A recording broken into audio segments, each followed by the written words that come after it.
Hi everybody, I'm Asian Funk. Welcome back to my channel. And in this video, I am joined by David Parseau, the owner and president of Parseau's Fine Clothing and Sportswear in Omaha, Nebraska. This store has been listed in Esquire's Top 100 Specialty Business in America, has won Omaha's Finest Men's Clothing Store in 2011, and is an inductee to the Men's Retail Hall of Fame. Did I miss anything? Yes, all that intro sounds good. I am who you say I am, and we're one of the more famous stores in all of America, men's specialty stores. Yes. That's awesome. I didn't even know how many accolades your store had gotten. And so where in I've never been to Omaha, Nebraska. Can you kind of describe where your shop is? My father moved the store from the second location in what is now Midtown to this current location in the western part of the city in 1975, where we have been ever since. Got it. And how have the businesses in that area been doing, with the social distancing? We reopened the day after Memorial Day and are doing our best to continue to give the service that we've been giving for almost 70 years now. And we're doing fine at that. Yeah, that's a long time. And yeah, congratulations. Are you going to do anything when you reach the 75th anniversary? If we reach the 75th anniversary, when I'm still here, that'll be a miracle. Fortunately, I've got my comic book business, which is doing quite well. And that's one of the things we'll talk about as we move on. Yes. But retail in general has been difficult. The retail in general has been difficult. The brick and mortar stores are having a difficult of it with what's going on. And I'm cautiously optimistic, survivable, but time will only tell, because the future is pretty much unknown with how this virus is going to affect businesses from here on out. And we are not any different in that regard. I just left the room where I was, so we can talk now. Okay, great. You look great, David. Thank you. Yeah, so, okay, do you mind if we keep going? Oh yeah, I love the ducks in the background. That's fantastic. Okay, that's my store, my clothing store. Yeah, do you want to give me a tour while you're walking around?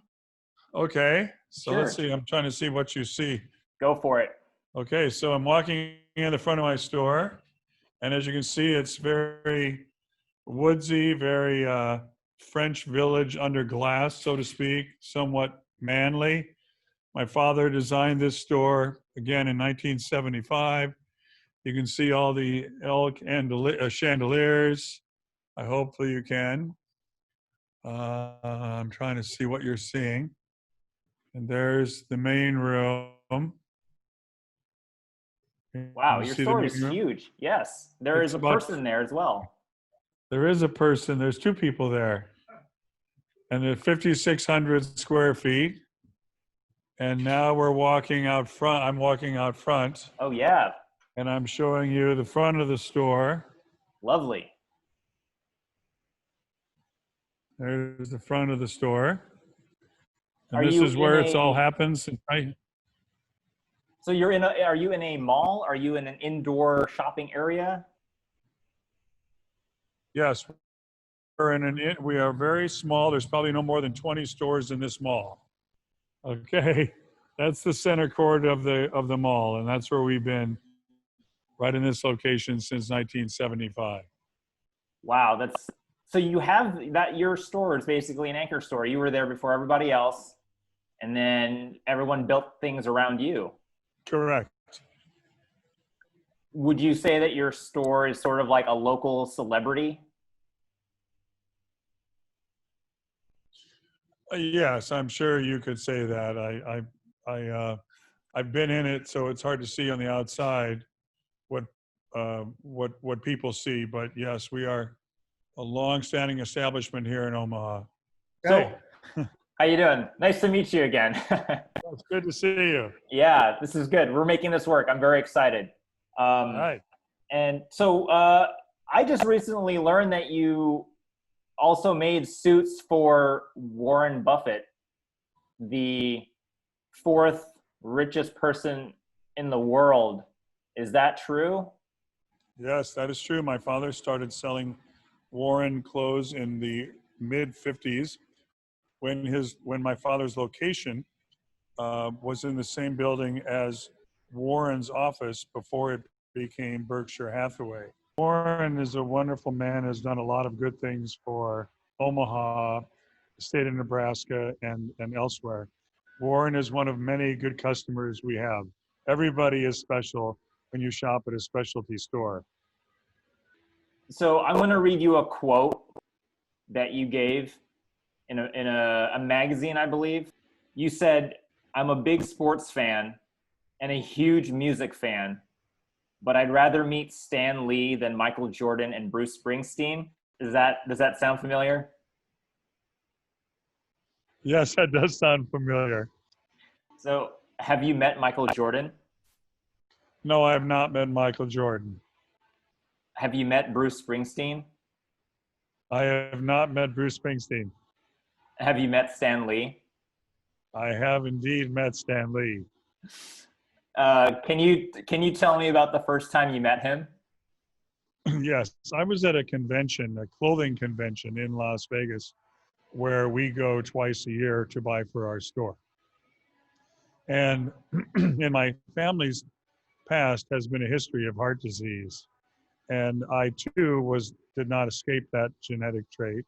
And in 2003, tests showed that I had a blockage in an artery, the main artery of the heart.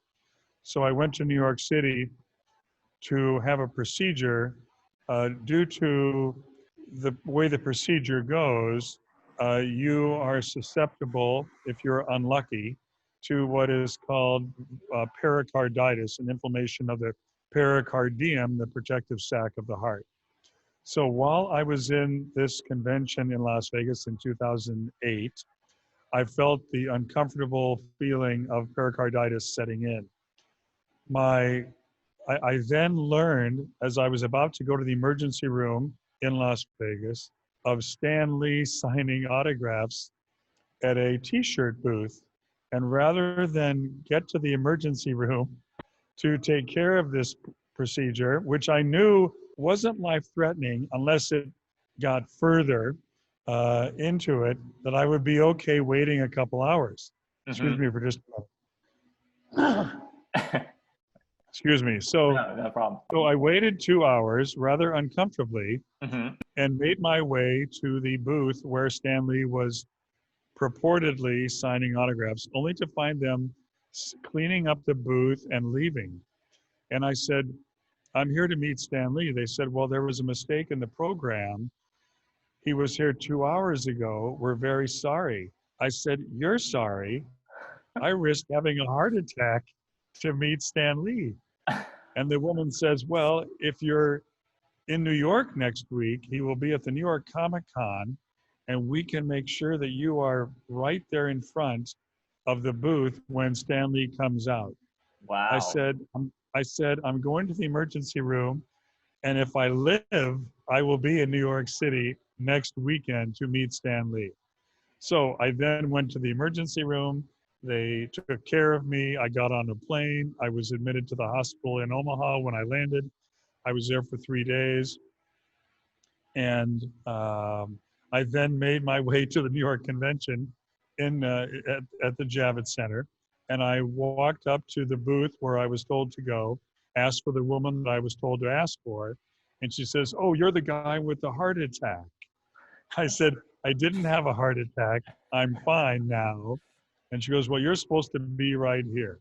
So she put me right in front, first person, and there was a line 100 yards long for Stan Lee's signature that day. I had never been to a major comic convention.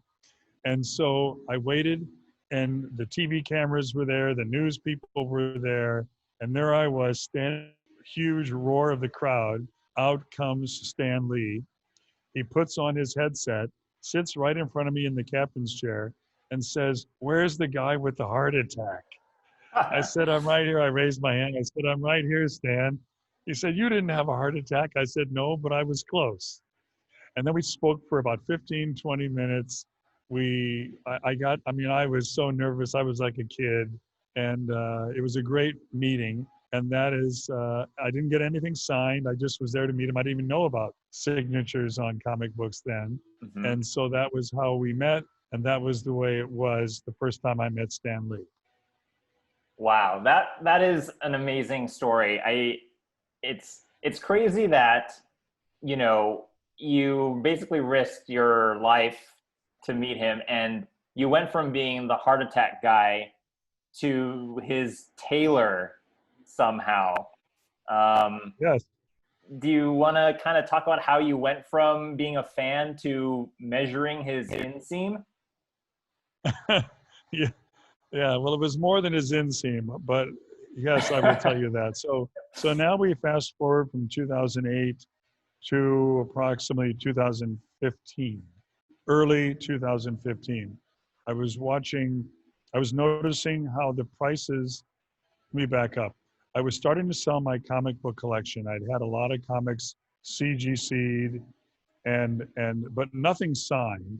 Hmm. And I noticed that the prices of Stan Lee signed books were getting more than the price of unsigned Stan Lee books. Yep. And so I Googled Stan Lee signatures. Up came the website, Stan Lee Collectibles.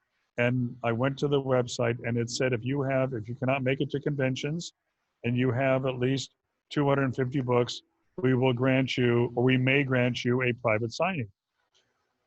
So meanwhile, after that incident in Las Vegas, a rather humorous article, I must say, but nonetheless, it was a really nice full-page article on me and my Warren Buffett connection and my Bruce Springsteen connection and yada yada yada.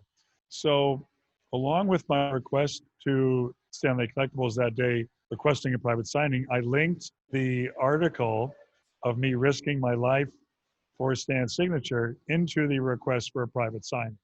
I got a Mm. response. I got a response back a day later from the person who responds to the emails, saying that he would call me a week from that day. We would arrange for the private signing. So a week later, to the moment, he calls me. His name is Jerry, and he says we showed the letter to Stan, including the link to the article, and Stan said, "If there's a man out there that is crazy enough to risk his life for my signature, I want to meet him." So, Amazing. so Stan granted me the private signing, which was sometime in April of 2015. I drove to Chicago and we had a private signing with Stan, took pictures.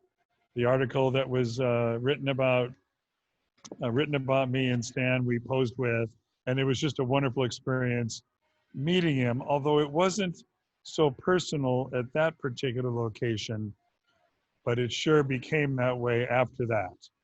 So that was the second meeting with Stan, and that's when I first got my books, started to get my books signed. So, can you tell me how many times you've met Stan over the course of your relationship? 2000, once that meeting happened in Chicago, I became friends with Jerry, who was with Stanley Collectibles. And Jerry and I, we really connected at that convention.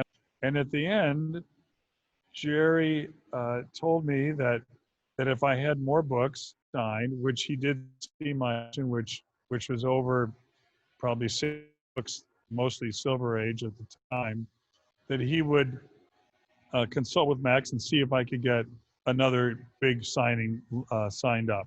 And so Max agreed. And in the next 3 years, I saw Stan and Max in private meetings and signings at least 24 times, and and amassed over 7,000 signatures, signed books from Stan. Many of them Silver Age, some of them Modern Age, and it was an incredible experience. I saw Stan privately. I had breakfast, I had lunches, I had dinners. He called me by my first name, a number of animated um, conversations with one another privately as well with Max, who was his manager then. And it was a times it was the time of my life to meet and be with a man in private that was a huge part of my life growing up as a kid. And if I got into the end of it when I got the news that he had passed away, I happened to be in Tucson, Arizona at the time. That was in, I believe, October of 2018. I had to pull the car over and stop. I was driving and I cried and I was unable to stop crying. In fact, if I talk about it longer, I will probably cry right here on the video.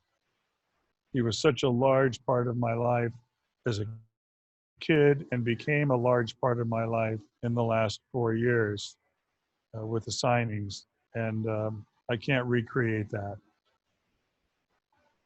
Wow. Yeah, no, thank you for sharing that. I really appreciate it. And I'm absolutely sure there are a lot other people who feel the same way you do.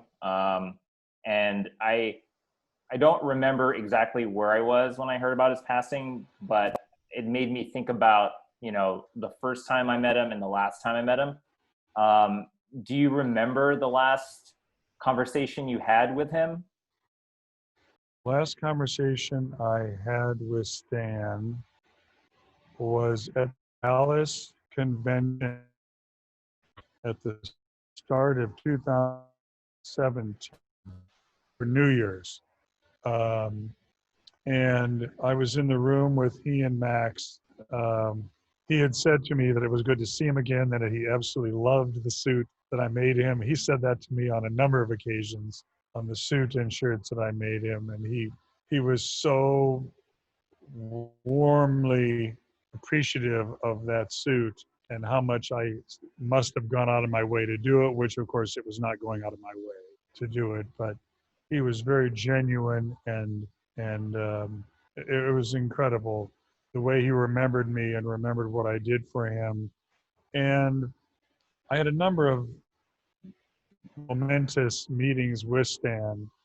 The most the most heartwarming was the day that I actually measured him. It was May 31st of 2015. And I was in Dallas at the convention there with all my books and in the private curtained in area. I measured him. I've got many great pictures that I have printed out in case you want to see them I of do. the measuring. And when I was so, again, a little bit nervous. And after the signing was done, I went to my room. And when I got there, I realized that I forgot to get one rather key measurement. So I went back down to the booth. Nobody was there. And I looked in the booth. And again, as I said, no one was there. I started to walk away. And just then a cart pulled up and a man gets out. Now I'm walking away. I don't see it. I just hear it. And the man driving the cart says, "Are you sure you'll be okay by yourself?" And the man's response was, "Yes, I'll be fine." And I think to myself, that's Stan Lee's voice. And I turn around and it's Stan Lee getting out of the cart to go through the curtained area by himself. Huh. And I said to myself, should I go in and get the measurement or should I leave him to his private time? And at first my response was, I will leave him to his private time. And then I thought, to hell with that. I want to go in. I want to Yes, go in. I want absolutely. to go in. Yes. And I Yes, said, I'm going to yes. go in and ask if I can get final measurement. I went up to the curtains. I set the curtain. I reached my head in and I said, Stan. And he was there laying on the couch, a little slumped over. I said, Stan. He looks up and he goes, hi, David. And I said, I forgot one measurement. Would it be possible to come in and get get a measurement that I forgot? He says, sure, come on in. So I come in. Now I'm 6'6", and Stan was no more than probably 5'5". And I'm leaning down. I asked him to stand up, and he stood up, and I'm leaning down to get his sleeve inseam. And I said, Stan, I can't tell you how much this has meant to me. to meet you, to talk with you, to make a suit for you. I can't tell you how much this means to me. And he responded back, it's my pleasure. I said, you've meant so much to me, the stories you used to write. And he says to me, which was my favorite story? And I'm like, my God, Stan Like is asking me a question. He isn't just answering, he's engaging me. And so I said, well, definitely when Doc Ock stole the serum that was going to save Aunt May's life, and the guilt that he had over losing Uncle Ben and not saving him, and now he doesn't get the serum, Aunt May could die. And as an 8-year-old kid reading that story, I'm sure I was brought to tears. And then when when Peter Parker, Spider-Man, what have you, got the serum and saved Aunt May's life, I couldn't have been any happier. And he said, oh yeah, that was one of the better ones. And then I responded, but how could you go and kill Gwen Stacy? And he laughed and he says, that wasn't my story. That's I didn't that's write hilarious. that story. And I said, you're right. And then I said, you know, Stan, I've had enough. I'm overwhelmed and I've got to go now. So this was really great. And that was early on. Yeah, You know, yeah. that was 2015. And I saw him, 15, 18 more times in private after that. But that was one that is clearly my most memorable.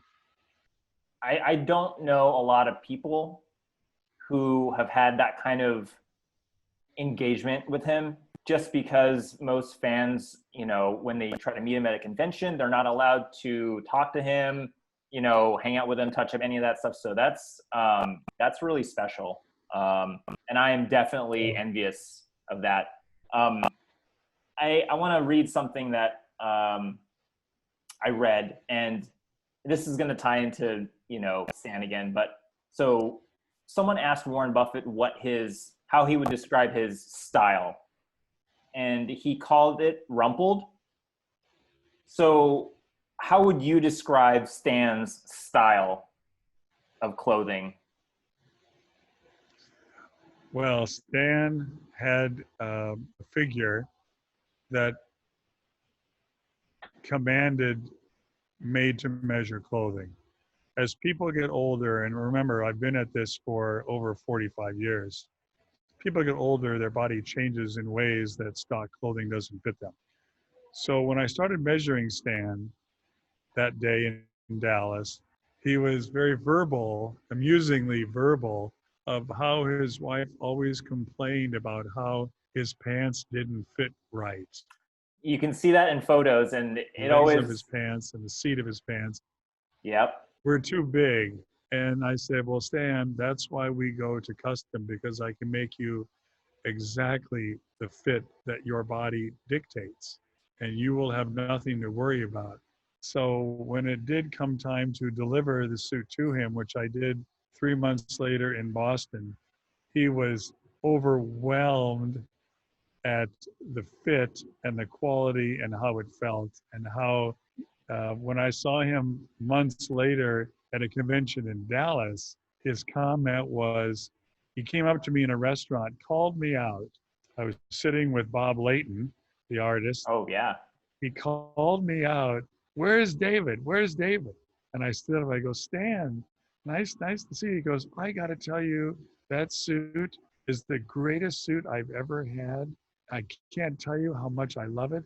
And it's the first thing I've ever bought that my wife could not find anything to complain about. Wow. Which was rather amusing. I mean, that's the ultimate compliment, right? Yes, that is the ultimate compliment. And a lot of women are critical of their husband's clothes, and she was in love with the way it fit. And that made me feel really good. Did you do more than just suits for Stan? Did you do just like regular casual pants, like t-shirts and vests, or was it just strictly like suits for events? The agreement was that we made was suits. I made him suits, and I made him shirts, and I would always send him a couple of my special ties. I did send him some presents that I hope got to him. I sent him a vest because he always wore vests. I sent him a couple of vests and some nice shirts. In terms of his style, did you ever try to infuse, your own, or did you ever try to give him a new look as you were designing or sending him his clothes, or were you just adapting a style he already had? I was doing what was right for the current times. He didn't really demand or request or even probably even know um, too much about men's clothing. He was more concerned about fit Mm, because he hadn't been fit well ever, and he really appreciated the fit. I did, however, add a personal touch. When you make custom clothing, when I make custom clothing, I can mhm. specify what the lining looks like. And I made him a special red and black parquet lining, which of course are the colors of Spider-Man. And he was very much appreciated and enjoyed that color lining for his suit. That is amazing. Is that something that people can order at your shop by request? Absolutely. Yes, absolutely. The same. I can make the same lining that I made for Stan for anybody. It's one of the special linings that they offer. I mean, it isn't a Spider-Man lining. It's just red and black, Right, right. which of course has the colors. Yeah. So, but it can get that same exact lining. In fact, anybody can have the same exact suit because although it was a beautiful dressy black on black, what's called herringbone. It Mhm. is a stock fabric that the company offers year round. So I could make anybody the same exact suit with the same exact lining that Stan Lee had. Inside every suit is a custom label that says made especially for whomever it is. And Mm. Stan really appreciated seeing his name on that name label inside the suit. Oh, I'm sure he did. First, I don't know how often Stan himself collected or liked his own signature, but I'm sure he loved seeing it on a suit that he enjoyed. Yes, yes. He enjoyed the whole procedure and the measuring. Pictures I have, you can see the look on his face, the smile that he had during the measuring process. That's amazing. Well, I do want to ask you some questions about comics. Uh-huh. Do you want to show us some? Is that something we can do Sure. now? Yeah. Okay. So I'm going to go, while we were talking about Stan Lee, Yeah. I'm going to show you here is custom orders. Here is his custom shirt order Oh man. that Oh I wow. made, and he signed it, and there's the authentic certification. Amazing. Can you see that well enough? I can see that clearly. You got to get that Okay. CGC slabbed. Yeah, I may. Only I wouldn't get the Yellow yellow label, label. right? But Right. that's his shirt measurements, Oh, amazing. I and wish I knew what here those numbers meant, but and here is his custom clothing measurement. Here's the worksheet that I did that day with his suit measurements, and again he signed that as well, oh, and that's all huh. the details of his suit. These And are all then priceless. yes, they are to me, of course. And Yeah, then yeah. here is the final yellow copy Oh, that yep. goes to the manufacturer. Let's see if I can hold it up right there. There we go. Can you see his name? I can, it's a little blurry, but oh, there it is. Yep. Do you see where it says personal label Stan the Man Lee Excelsior? Oh, that's incredible. That's what his personal name label said when he got his suit. Stan the Man Lee Excelsior. Oh my gosh.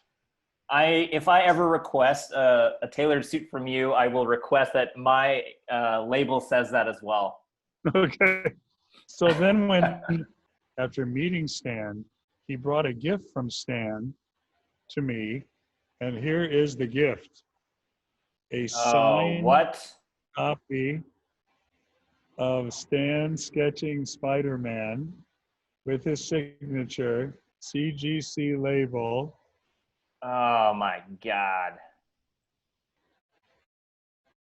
That's considered, to me, priceless. Yeah, that he doesn't sketch ever. No, That is, and any sketches that he does do, you know, they're selling for like $1 million. right. That is something that would somebody have to offer me a lot of money to sell, and I still don't think I would go for it. But I am open to offers. Of course, of course. Okay. Wow. Yes. So then I mentioned earlier about meeting, and I don't know where you want to go with this, but I did mention meeting Bob Layton, Yes. amongst many, many others that I made clothes for in that 4-year time period. I met Bob Layton at the same meeting that I met Stan Lee for the measurement in Dallas of 2015. Mm-hmm. I had some books I wanted Bob Layton to sign. So I went up to him and I told him who I was and what I was doing. And I don't look like your kid growing up in his grandmother's basement, as I was referred to by one famous comic book personality. And so Bob said, yeah, I'll sign as many books as you have for me. I said, well, I want to do something for you that's nice. Can I make something? He goes, oh, no, I don't need anything. I said, come on, let me make something for you. He said, make me a sport coat. I said, okay. He goes, I need it to wear at the Ant-Man world premiere. I said, when is it? He said, in 2 weeks. I said, 2 weeks? You want me to make you a custom sport coat in 2 weeks? He said, yes. I said, okay, I will do it. And I'll do something special. So I measured him after he signed the books. I came back to my store and I went through all the swatches of the fabrics. And I think, okay, he created Scott Lang, Ant-Man, as you know. Mm-hmm. And Ant-Man's colors are, of course, the same as Spider-Man's, red and black, or black and gray, red and gray, what have you. Yeah. So I found a swatch that I thought was perfect. I made it for him with a satin lapel, like a formal tuxedo coat. So rather than being all black and having the satin peak lapel, like tuxedos do, it was a pattern of red and black or burgundy and black. And I made it with his measurements. I had them expedited. It got to me. I inspected it. I sent it to Bob, and he wore it to the Ant-Man world premiere, where he was interviewed during the 3-hour and 30-minute pre-red carpet event before the show. And they interviewed him, and he's wearing my coat. Wow. Did they ask him where he got the coat? Did he mention Parseau's at all? It's a red and black pattern. Can you see it in the video? It's it just looks black. Yes, it's a red and black check. And it came with a satin formal lapel. Mm-hmm. And he got it and he wore it during the premiere. And he called me up the day of the event and he says, watch me, I'm going to be on A&E on the world premiere, and they had it on live at the Dolby Theater in Beverly Hills. And all of a sudden, up comes Bob Layton, animated as he always is. And he's talking to the girl about the movie and his dating Scott Lang and Iron Man and so forth. And he says, yes, what do you think about my coat? I had it specially made. Great tailor, David Parseau from Omaha. I about fell out of my chair. There he was announcing my name as his tailor on international TV at the Ant-Man World Premiere. And he opened up his coat and there was my label and his personal name. And he wrote on the back, can you see any words there? Can you see that at all? My life has been a series of successful mistakes. That's amazing. So I'll be framing this as well. And I also made Mark Bagley a suit and some sport coats and shirts. There's his custom shirt order. Oh man, I love Mark.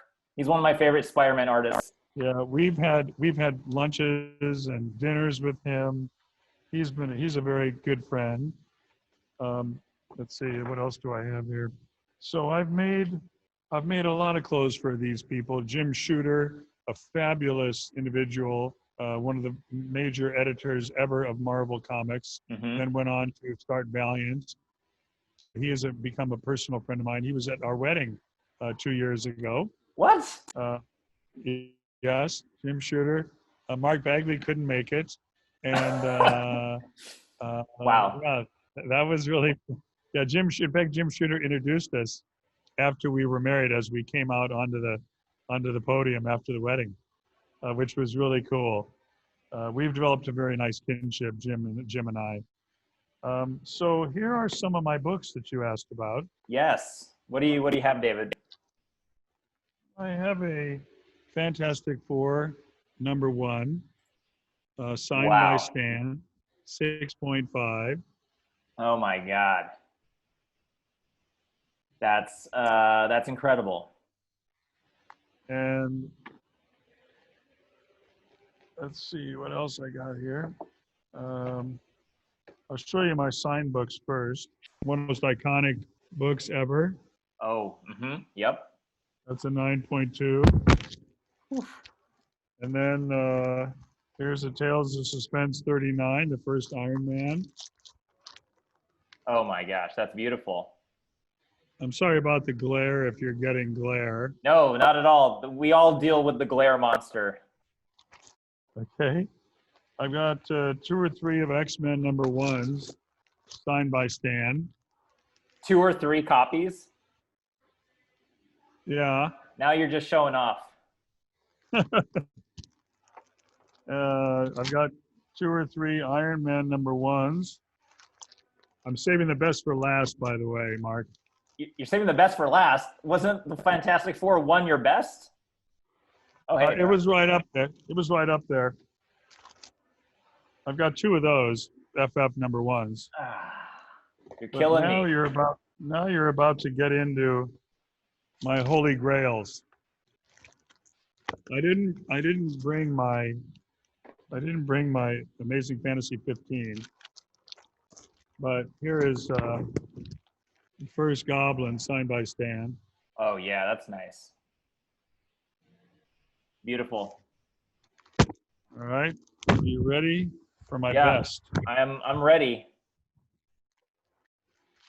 Okay, the highest graded signed copy of Amazing Spider-Man #4, the first appearance of the Sandman. Highest graded signed copy ever.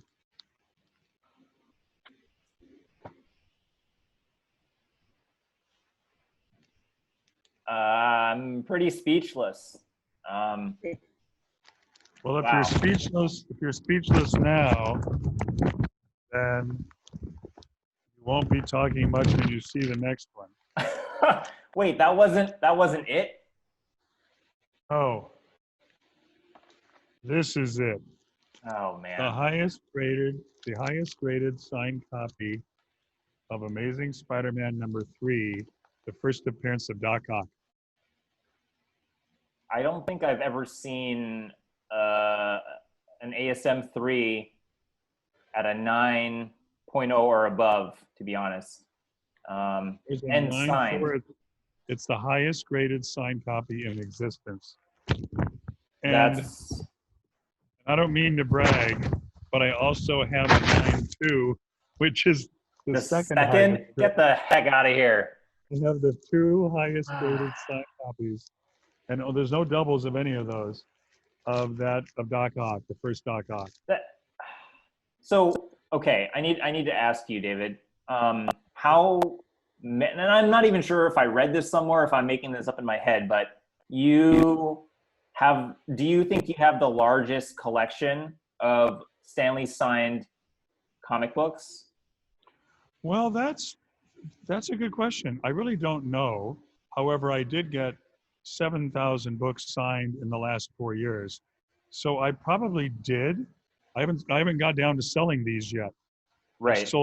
I've sold from like number 50 up of all of these titles, but I've kept the keys, the first 20 to 50 of each of the Silver Age superheroes.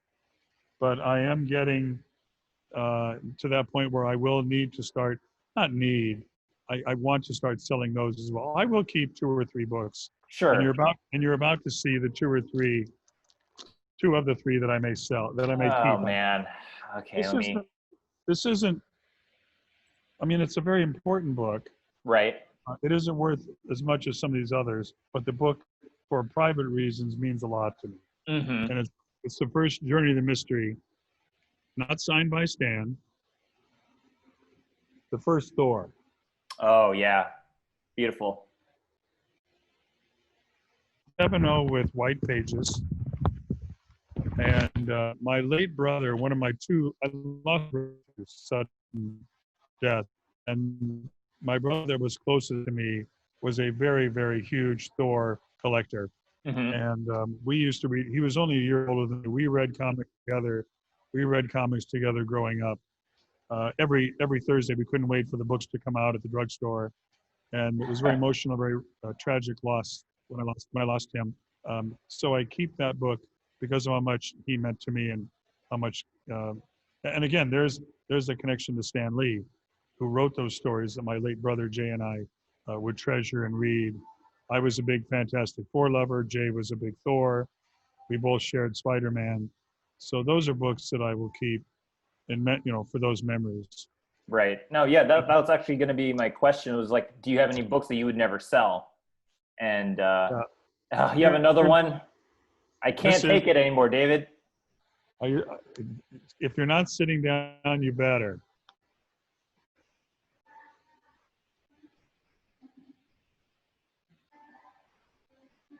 Beautiful. The first Incredible Hulk, graded at 8.5.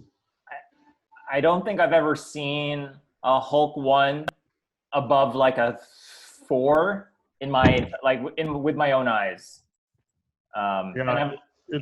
It's rarer. This book is rarer than, by CGC census, than Amazing Fantasy 15 or Spider-Man #1. You probably know that, though. Yeah, well, I've never held an Amazing Fantasy 15, but I have held a Hulk 1, but not at that grade. Yeah, I have 2 Amazing Fantasy 15s. One is a Blue Label 5.5. Another one is a Signature Series 1.5. And the 1.5 was the first book that I ever bought in my life, the first ever comic book I ever bought. It is signed by Stan. My first dog got into it and chewed it up before I realized the value of comic books. That's why it's only 1.5, but it is not restored. It is not. It has its cover. It is attached, and that is a book that I will definitely keep for sentimental reasons as well. That is a crazy story that sounds like it had to have happened, because it sounds so crazy. If I showed you the book, you would see the tooth marks in the spine from the dog getting to it. That's hilarious. I hope they made a note of that in the graders notes. Wow. So they didn't mention tooth bites. Yeah. Like, how many comics do you think you had at your peak? I have 160,000 comic books. I could probably open up my own store. Yeah. I did buy a collection about let's see, 3 years ago, of 80,000 comic books. Most of them were modern, but there was a pretty good collection of Silver Age as well. Whoa. Hey. Hi there. Hello. Are you the resident surgeon? Oh, sorry. Okay, here we go. All right. Okay. So I do have a few more. Okay. So here, Stan signed a few other nice things for me, and I'll show you. A lot of people know this book. Oh yeah! Wow, that's a huge signature. Yeah, he signed that. I don't know if you can see it. I can see it perfectly. That's a special book. And I have the certificate of Oh, of authenticity course. Yes. that Max gave me. And then this book Oh, yeah. that he also signed. Is that the hardback? Yes, Oh, with the certificate of of, authenticity. of course. Of course. And Ah, then there's another chapter. another chapter. Another Like, chapter. So when I got out of comic books for 1973, when I was in high school, and didn't get back into them until probably about 1989 or 90. mm, And our store, which was very, very successful and still is, we carried a line called Nicole Miller. And Nicole Miller was a ladies fashion clothing line. okay. We got into men's clothing and most notably neckties. Okay. That was when theme neckties were very, very popular. We had an exclusive in Omaha for Nicole Miller. We had met her. She had been here for events, but I just got back into comic books and I thought, what a great idea to do a Marvel superheroes print. They love the idea. I got hold of Marvel Comics. They love the idea. They flew me to New York to help them design the pattern. I met with Marvel's editors, special productions people, and the artist of Nicole Miller, and I designed the pattern that they made into the Marvel superheroes print. And what I wanted on it was Thor, the Fantastic Four, Uh, the Silver Surfer, and the cover of Amazing Fantasy 15, because it was my first ever comic book that I bought, as I told you. right. So it came out, and it promptly was the most successful pattern that she had ever created. It sold hundreds of thousands of neckties throughout the world, and it was the number one pattern that she ever made.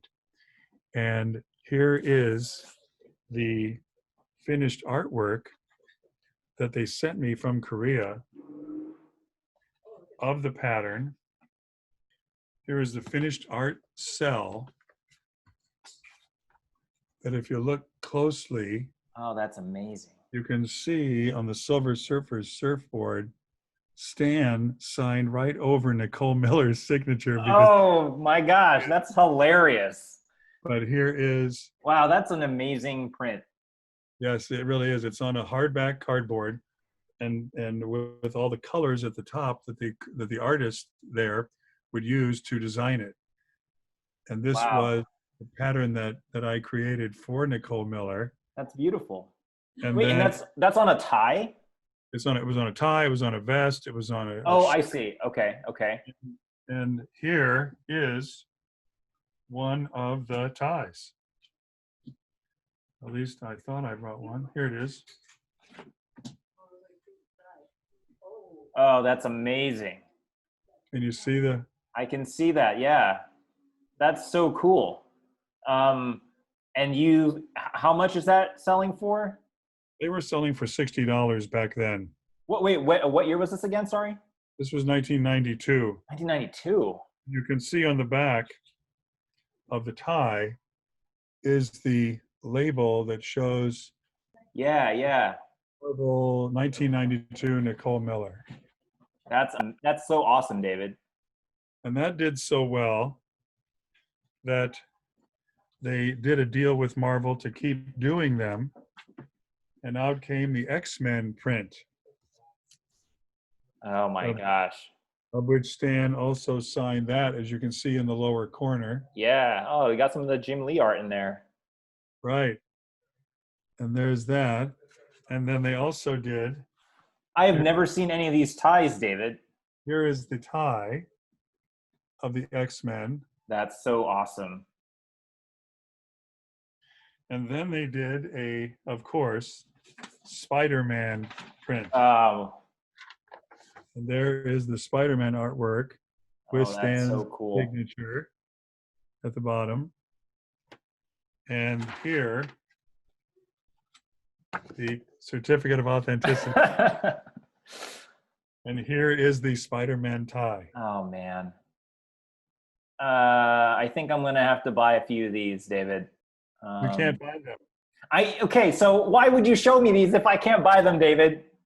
I showed you my Hulk one. Are you going to buy that? Uh, I mean, so what? So okay, so are you saying that these are now like these are collectibles, right? Like you can't. Oh, yes, they're long gone. They're long gone. You can't find these. I've tried, believe me. And I mean, you can stumble onto one.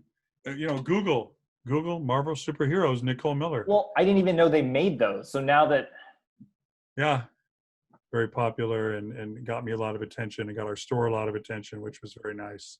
it's I'm constantly amazed because I feel like I've read as many articles I can about you. It's like I feel like you've been involved with Marvel characters for forever. I have.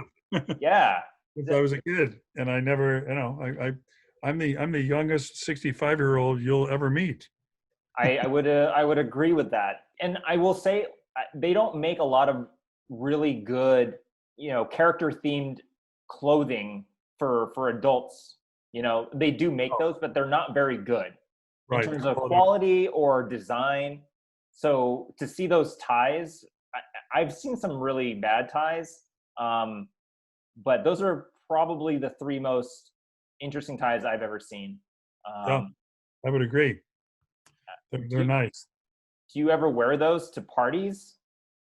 I haven't for a long time. Joe Carbonera, he used to put conventions on in New York City, smaller conventions. But one time I saw him at a convention, and I've talked with him at times, and he's always wearing my tie, my Nicole Miller Superheroes tie.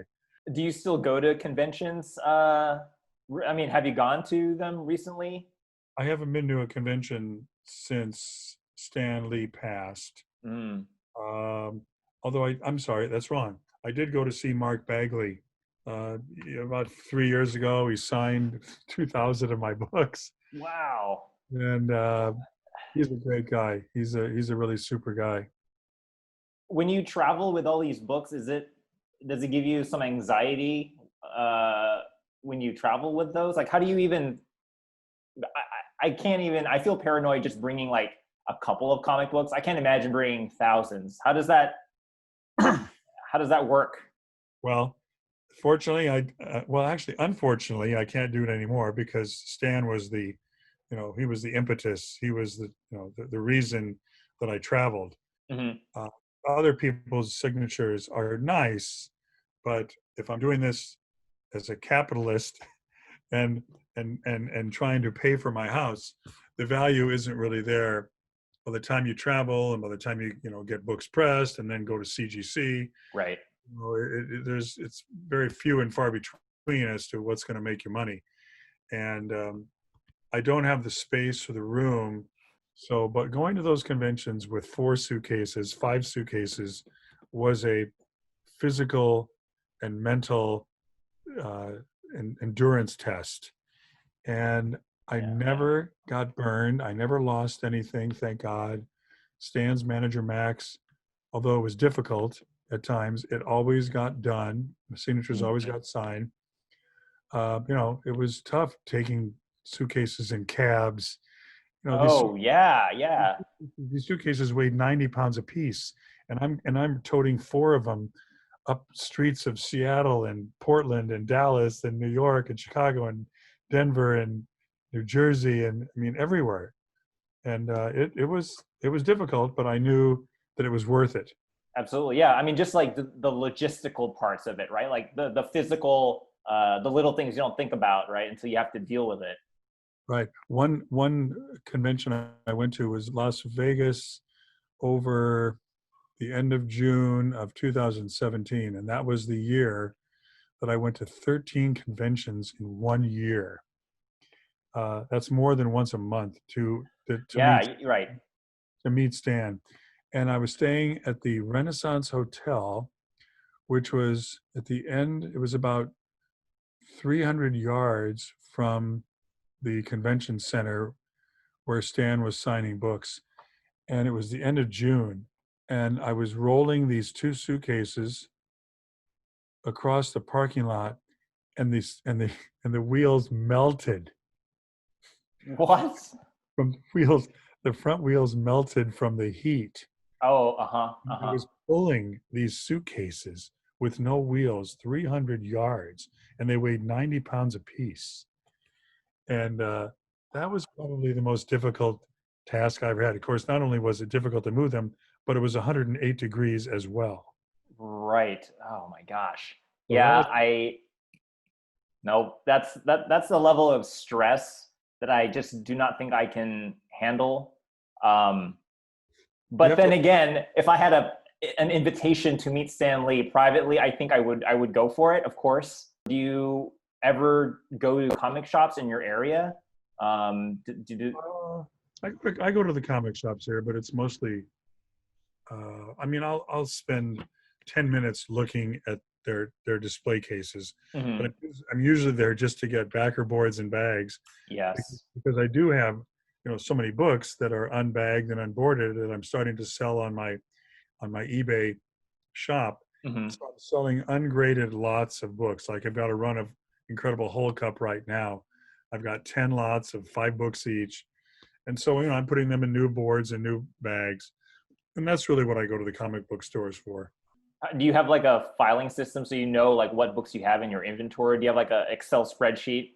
So, I, like, I do have an Excel spreadsheet of my sign books, uh-huh. but I do not have, I'm in the process. I mentioned earlier that I bought a collection of 80,000 books a couple of years ago. And in that collection, this gentleman who I bought it from had to move out of his space, and so I bought his entire collection for a dime a piece. 80,000 books for a dime a piece. In that collection was um, Captain America 100 through 400, Iron Man number 1 through 400, um, X-Men number 94 through 400 to 300. Uh-huh. Wow. I mean, he had a ton of great books. He had 35 copies of Spider-Man number 361, 362, and 363. That's the first appearance of Carnage. And I had, within 30 to 45 days, I had all those books signed by Stan Lee, Mark Bagley, and Randy Emberlin. And those are going for like 1,500 a piece on eBay right now. I paid 8,000 for the whole collection. Yeah, I was gonna say I think you got your money's worth many times over. Yeah. He had Uh, 27. He had 27 New Mutants 98s. 27. 27 of them, near mint. Every one of them bagged and boarded. They all got 9/8. I had them signed by Stan, some by Liefeld as well. Some by Stan Liefeld and Fabian Nicieza, Mhm. who's also a great friend of mine. Um, I've got pictures that I haven't shown you yet of the people that I have met and become friends with.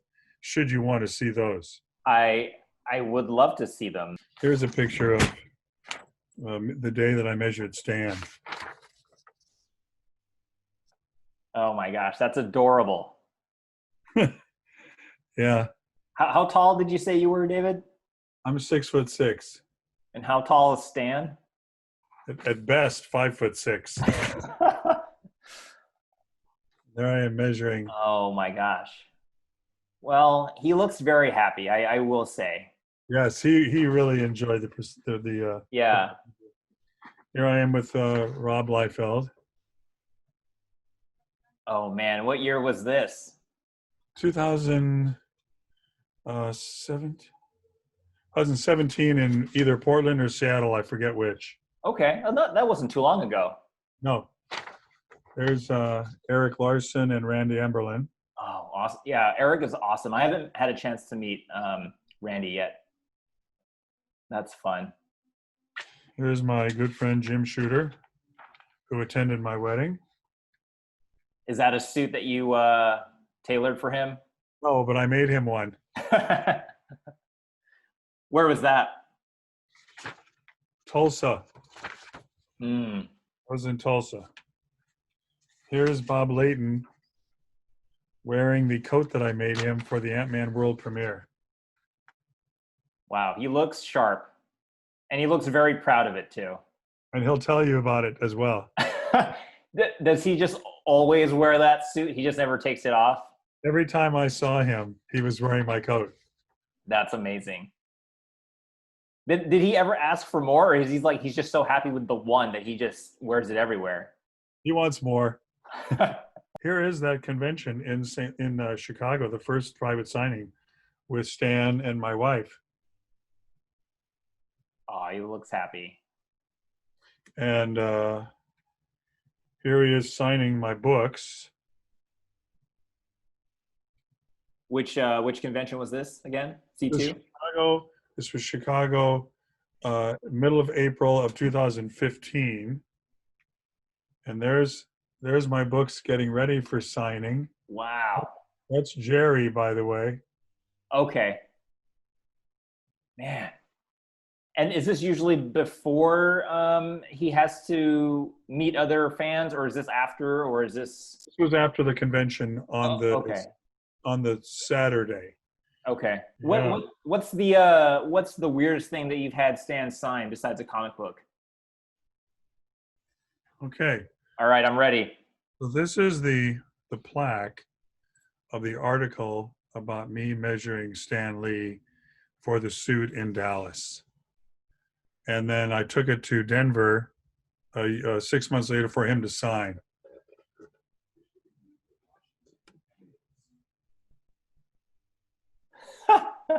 That's a great photo. It even has the little Stan Lee sticker. Right. Nice suit.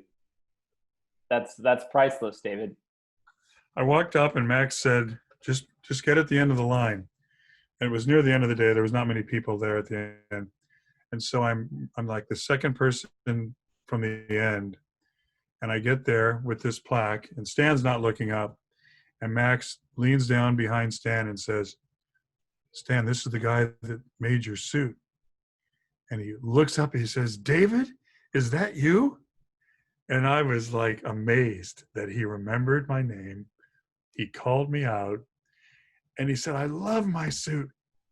Best suit I've ever had. It's the only thing that I've ever bought that my wife could find nothing to criticize about. That's and he says, what do you want me to write? And I'm like, I was like, He asked you what he should write. He asked me, and I go, nice suit. He goes, nice suit, Stan Lee. That was what he wrote. That is so. You know, I always go back. If I ever want to remember one thing about Stan, it was when I pushed my head back through that green curtain and asked him to get that final measurement. And he engaged one-on-one with me about what my favorite stories were and my response and the interaction we had. And I'll take that to the end of my life with me, how much that particular moment in time meant to me and how cordial and warm he always was to me. Mm-hmm.